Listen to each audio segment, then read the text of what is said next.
What's up, everybody? In this video, you're going to see one of my lucky subscribers, Ari, and I on a one-on-one Zoom coaching call. And again, listen, if you want to be one of the lucky winners, make sure you not only subscribe to my channel, but you sign up for the Blitz coaching program.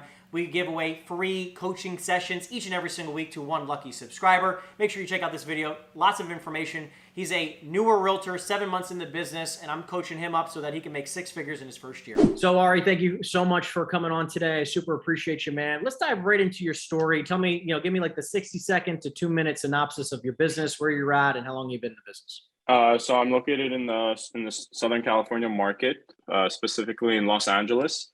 And I've been in real estate for about 7 months now. First generation, so I got into real estate not knowing anything about it, whether that be investing, construction, anything. First in my family, don't have any family connections to it as well. So it was all new to me. I read Rich Dad Poor Dad, and then the rest is history from what piqued my interest. That was a great book. So yeah. Tell me about your first 7 months. What's been, then we'll dive into some of your questions. I mean, have you closed any deals yet, or where are we sitting today? We did close one deal. So I decided to join a small team.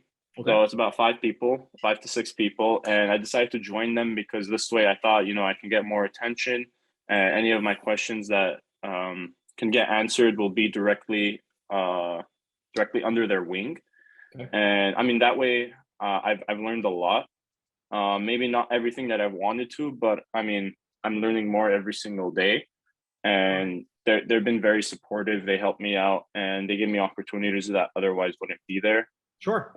So we closed. So I was gonna say, so you closed one deal so far, right? Personally? One deal so far, yes, in May. So 2 months ago. So then let's dive into some questions you have. So what do you feel like is like the main question you have? Well, I'm having problems sounding way too salesy over the phone.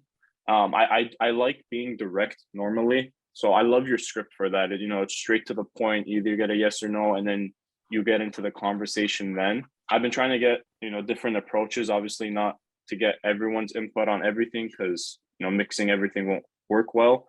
Sure. But I wanted to get your input, how I can not sound too salesy over the phone. I get this question a lot, and I feel like the biggest thing that I want you to hear from me is I want to rip out the word salesy out of your head, right? Like, don't worry about sounding salesy. Your license is what? You are a real estate what? Yeah. So it's like, don't worry about sounding salesy, right? Like, the only time you sound salesy is when you don't listen to somebody, right? Like, you only sound salesy when you're not listening. Okay.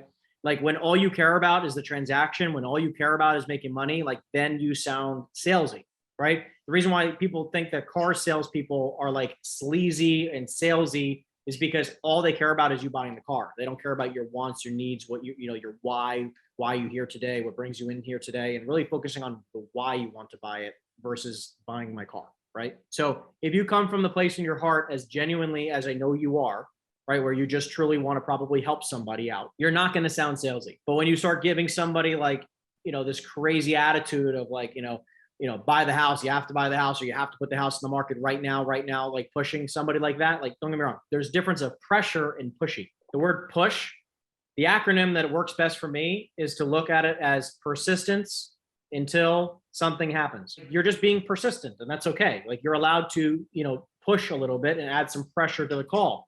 But you don't need to be ultra, pushy and be like, why aren't you buying something today? Why aren't you selling your house today? You're not going to sound salesy if you just follow the script, which, by the way, everyone can download down in my description down below. What specifically, what calls are you making? Like, what type of leads are you calling? I just got into the cold calling aspect. Before I would just help my team. So I've been trying to do expireds, but then I realized that in my market, there's like almost none. Yeah. There's like maybe 5 or 10 a day within almost 50 to 100 mile radius. Yeah. And if they do get expired, I notice they just list back with the agent, and I'll do courtesy calls to the agent, ask them if they're still working with them. Sure. But the new approach that I wanted to take, this was taken from another agent out in Santa Barbara, is he would call landlords and ask them, hey, absentee landlords, specifically out of state, and ask, hey, how is your rental going? Do you want any like rental comps? See how much you're charging for rent. Basically providing them value first. Sure. And then going from there. I definitely like the bringing value first. I mean, listen, I've been calling out of state landlords for years. I'm not going to say that that's like the, the best type of lead in the world, but again, I like calling non-owner occupied properties in general, right? So any type of property that's non-owner occupied, whether that's a shore home, second home, investment property, you name it, those are definitely going to be a good type of lead to call. However, the big thing to understand is twofold. Number one, if it's an investor, they're probably going to also possibly want to buy more property, which is great. But also, it's still a cold call, right? So like you're still, it's still just as cold as you can possibly have it, because they might have an interest in selling, but there's not an absolute need. Just pay attention to the fact that, like, listen, your conversion is going to be over a long period of time, which is, I literally just did a video recently over follow-up. So how many leads do you have in your database right now? From the cold calling, I have 2 to 3 buyers I'm working with right now. I still have to vet them and qualify them, but I don't want to, ask too much from them up front. And then regarding to sellers, I'm still working on that. Well, really quick for your buyers, right? Number one, don't be afraid to ask the hard questions, because if you don't ask the hard questions now, it's going to get infinitely harder as time goes on, and you'll just waste time with somebody who might not buy. Like if they're not willing to give you a pre-approval letter, a proof of funds, everything up front, then they're probably not motivated to buy. So you use that as a filter up front. Of course. Because listen, I mean, like, you want to be blunt. Like, what if I tell you right now that 2 of the 3 people you're working with right now are actually not super motivated? Would you want to work with them? No.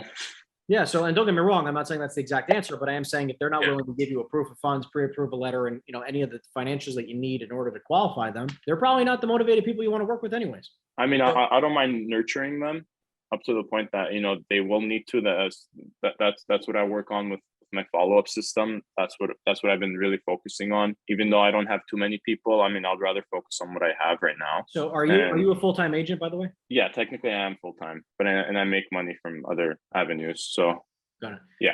So what I'm saying is, like, how many hours a day are you on the phone? That's increasing more and more. So over the last week, I'll have the fear of calling for 30 minutes, and then I'm trying to move that up to an hour, and then I want to do it every day for 2 to 3 hours. I don't want to just jump into it straight, because I know over probably a month I'll do it and then I'll just stop at one point. So I just want to gradually go into that as I'm working the other clients in the office. Just know that, like, right, like, there was a 3-year period of time where I was probably making somewhere between 4 and 8 hours of calls every day. 7 days a week. That is where your money is going to come from. Think about on an hourly basis, right? Of what pays you a per hour rate, the highest amount of money, right? Because obviously, if you want to make money, you want to get the highest per hour rate. So if I told you that making cold calls or just any type of phone call in general to a lead, okay, is a $500 an hour activity, how many hours a day would you want to do that? As many as I could. That's the mindset shift I was working on. Actually, I have this right next to me. Go for rejections. Cool. Yeah. Go for now. Yeah. Right. Beautiful. And it's important to realize that, like, listen, a lot of agents, specifically new realtors, think that, like, lead gen is the most important thing in your business right now. Number one, right? If you're going to do anything, if you're going to have an 8-hour day or even a 2-hour day or a 20-minute day, 80% of your day should be on lead generation. Yeah. Like, if you're not calling for leads, and listen, that's going to encompass, really call it 2 things, right? Prospecting, lead, like first time phone calls, right? Prospecting and follow-up. It needs to be 80% of your day right now as a new agent. Paperwork, marketing, social media, signs, lock boxes, transactional stuff, doesn't freaking matter. What's the dollar per hour on all of that? 15 to 20 on the paper side. Exactly right. $15 to $20 an hour. Okay. So if on a daily basis, how many hours a day do you average work? Paperwork side, usually maybe 1 to 2 hours. And then the social media, I don't work on my personal social media yet, which I should be. But that's also about an hour or so. So, like, I'm saying the total amount of hours you work on a daily basis. At least 8. 8 hours a day. Okay, cool. So if you're working 8 hours a day, and we just agreed that you should be calling or prospecting and lead generation activity should be 80% of your day, how many hours a day should you be spending on that? At least 5 to 6. Exactly. Like at least 100%. 6, 7 days a week until you're closing like a substantial amount of business, like 30, 40, 50, 60 transactions a year. That needs to be the focus. Gotta put the numbers in. Exactly right. Right. And again, that's focused on prospecting and follow-up. That 80% is the prospect and follow-up time. So of your 5 to 6 hours right now, because you don't have a lot of leads to follow up with, 80% of it should be prospecting for new leads and 20% should be follow-up. And I would tell you to do this for the next 6 to 12 months of your business. Right. Don't overthink of anything else. The remaining 20% of your time, can be spent all the paperwork, doing the social media stuff, all that other stuff that I know you want to do. Spend an hour on it, 2 hours maximum. Got it? Yeah, I gotta call a lot more. The Yeah. numbers. 100%. So Like that is what's going Okay. to drive your business. And the only other thing that I would allow for actual prospecting in $500 an hour time is networking. That's it. I feel like a lot of these other gurus spend way too much time trying to pitch that these secret keys of like, either Facebook ads or all this other random stuff is going to help you. The phones and networking. That's it. Keep it really simple. Those two things will make you a fortune. Like everything I'm else. working on the networking. Yeah. And listen, networking can be like, listen, meet 1 or 2 new people a week. You don't have to meet 70, 1 person a week, 2 people a week. For the networking, I started doing what you said, go on meetup.com and just go out and like meet people for anything, whether, be hiking, just any type of events, Facebook groups.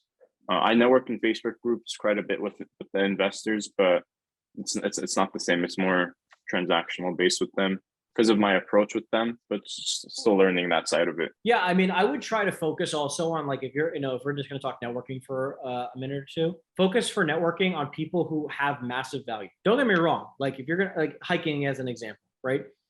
Think about it. If you were going to go hiking, hypothetically, an investor or a doctor or an entrepreneur who makes 500 or $1 million a year, you're probably going to have way more opportunities of making money and doing business together than somebody like your buddy who you go to the gym with, right? And I'm obviously not just saying that some random entrepreneur is going to want to go hiking with you, but I am saying that like, building a relationship with somebody and then spending quality time doing something that you both mutually like, awesome. And like, listen, don't get me wrong. Like I got in the business at 20 years old, dude. A lot of my friends weren't buying freaking houses. So like I had to go build a different network, a completely different network of people. Every single day or every single week, you going out and meeting people, just make sure they're quality people. Because if you're networking with people who are not up to big things, your network value is not going up. So it's like increase your network value. That's the most important part. You want to increase your network value. And if you're networking with somebody who's a multimillionaire, successful entrepreneur, who has the ability to buy a lot of investment property with you or buying a very expensive home with you versus someone who maybe has never bought a home before, first time home buyer, your boy who you go to the gym with, or again, like I'm not saying don't spend time with them, just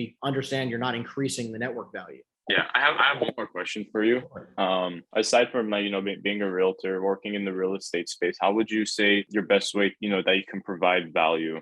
Like when you first started, how would you provide value to those types of individuals? Yeah, so I'm a huge proponent of the investment world in real estate. I love investing. I'm a huge advocate of it. I invest a lot of in real estate currently. However, when it wasn't me doing it, I got really good at finding off-market deals and underwriting deals and finding basically great opportunities for my investor clients, my buyers, to purchase. So my niche was and still is the investment world, where my value add was that I was able to make an investor a lot of money. So like I can find somebody a great opportunity to buy a house and make $50,000 to $100,000. Now I would make a 2 or 3 or 4 or 5% commission on the upfront to buy the deal. And then I would get the listing on the back end for 2 or 3%. So every deal I made, call it 6, 7, 8% total. Okay. So I was getting paid on every deal twice. And I also helped make a couple of key investors in my life millions of dollars because I did this for quite a number of years with the same group of people. That was my value add. And for anybody who doesn't want to be in the investment space, the other type of value add is become a niche professional in whatever niche you truly love, right? I chose the niche of investors. You can choose the niche of luxury deals. If you like commercial, which again, another thing that I love is commercial. So that's another niche that I've been focused on. Which, with commercial, you can even do leases or purchases. Again, if you like, for residential, you can, focus on multifamily, small multifamily, teaching people how to invest in their first investment deal, a 2, 3, or 4 family deal. Another niche can be certain neighborhoods, if you like luxury properties, you can focus on different luxury neighborhoods and really understand everything that has to go on with that area. But if you try to do too much for too many people, it's not going to work. Yeah, just don't spread yourself thin. Yeah, so I niche. Like my niche is investment. Like everybody around me in my world knows me as the investment realtor. Like if you want to make money in real estate, you call Henry, right? And like everybody knows me as that. And if they want great deals, they call me. Like I get calls every single day from dozens and dozens of people. What deals do you have? What deals do you have? What deals do you have? Because they trust me because I know what good deals look like. That's just my niche, right? I'm not saying that everyone can go into it, but again, find a niche that you love and you're passionate about. I'm passionate about investments. So that works for me because I can do it 24/7, 365, and it doesn't feel like work. That's when it gets fun. Yeah, 100%. So listen, man, I appreciate you so very much for coming on for me, with me today. This was super fun. Feel free to reach out if you have any other questions. I'm always here for you.